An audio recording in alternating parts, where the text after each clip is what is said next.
I had been working in Pennsylvania in a child guidance clinic where we saw all kinds of people with all kinds of problems. It was a large clinic, covered a huge territory in kind of semi-rural Pennsylvania. Anyhow, and I worked in a team with a psychiatrist and a psychologist. Anyhow, after about nearly 3 years there, I decided to go to California because I had some family here and we wanted to move here anyhow. And I got a job at an agency called Vista Del Mar, which is a multi-purpose agency. It served many different functions. It had a foster care program, it had an outpatient program, it had a residential treatment program, which was a big program, and it had an adoption program. And because I had all this experience, and this goes back quite a ways, I immediately got a job there as a supervisor, and I kept moving up and so on. But I worked in the residential program, I worked in all the programs, and I noticed in the residential program that every third child there had been adopted. And I thought, something's wrong here, because that's 30-some percent, 33, 35%, whereas the percentage of children who were adopted was 1, maybe 1.5%, not more than 2. I knew something was dramatically wrong. Okay, so I began investigating. I wanted to find out why that was true, and what I found out was that there was very little knowledge available about adoption. It was not professionalized. It was handled very simplistically. When a child was adopted from this agency, they got a box of candy, and everyone shook hands with them, and they said to them, this is what really got to me, "We hope we won't have to see you again except to adopt another child." So that really told me what the status of adoption was. And that's when I got very interested in it, because I knew already that there were big problems, because having that many children in residential treatment agency or adopted was a red flag. So I began to look into it more carefully. I published some papers on adoption and the findings that I had. And they got a lot of attention in the field, because back then there was very little professionalized material that came out of adoption. And one day I had a visit from somebody from HEW, Health, Education, and Welfare. They came down, they said they read some of my papers, and they wanted me to apply for a grant. And I thought that just kind of blew me away, because usually they don't come to ask you to apply, you apply.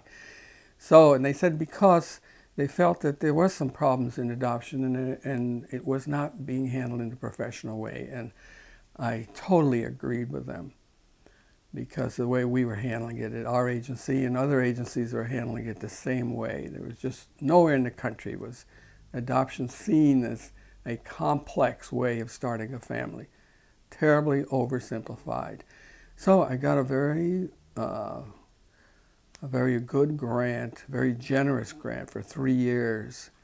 And the grant was so big that at the end of the first year I returned money to them. And they sent people down from Washington. 2 of them came down. I'll tell you this quickly. They said, "How could you do that?" They said, "You made all this work for us." So they said, "We're going to show you what to do with this. We can't take it back. We're going to put it into next year's grant."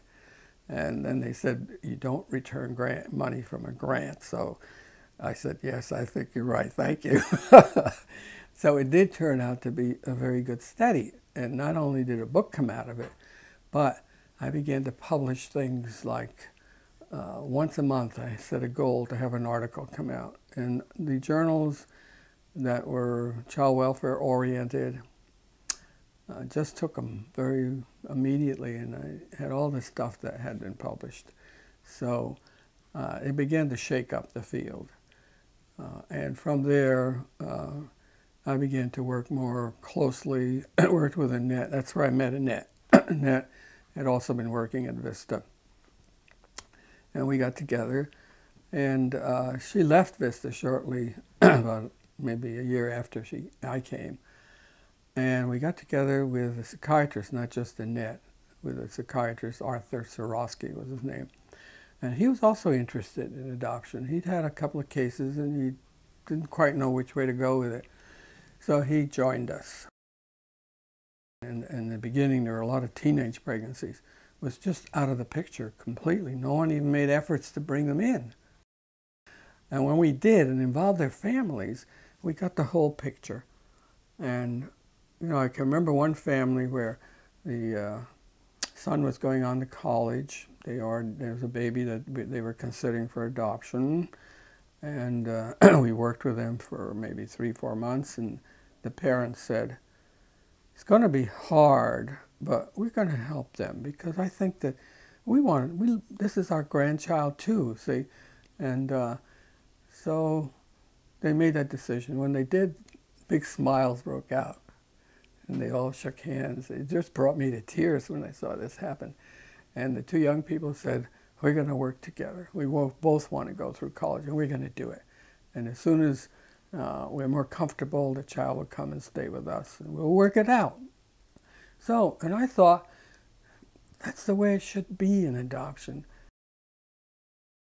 Our focus should be in how we can help families to stay together, because placing a child for adoption, to me, became probably the most serious thing that anyone can do.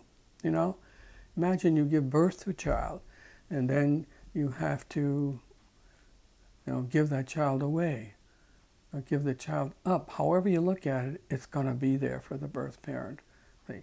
And just to cut them off totally the way it was done at that time, I thought was wrong and cruel. It was not the way to practice. So I was very proud of the fact that more than a third of the families we worked to, it was closer, almost a half, stayed together. And they learned how to work it out together. And they weren't all, you know, middle-class families. There were families low income as well. And they found ways too. As a matter of fact, this kind of surprised me, but it shouldn't have.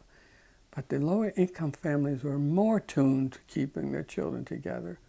It wasn't difficult as long as we said, we're going to help you with this. We'll help you find resources. It changed the picture. Middle-class families were a little different about it. They kind of thought, well, this is going to interfere with our son, and he's going to be tied down.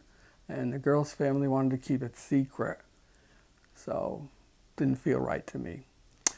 And so it's a long story, but that's how I got started, and that's how I got oriented, and that's how I developed a belief system and a point of reference, and that we had to treat it more professionally, learn more about it, and be open-minded, not focus solely on the fact that we're an adoption agency and we're counting heads. How many babies did we place for adoption, you know? So that's how I got started.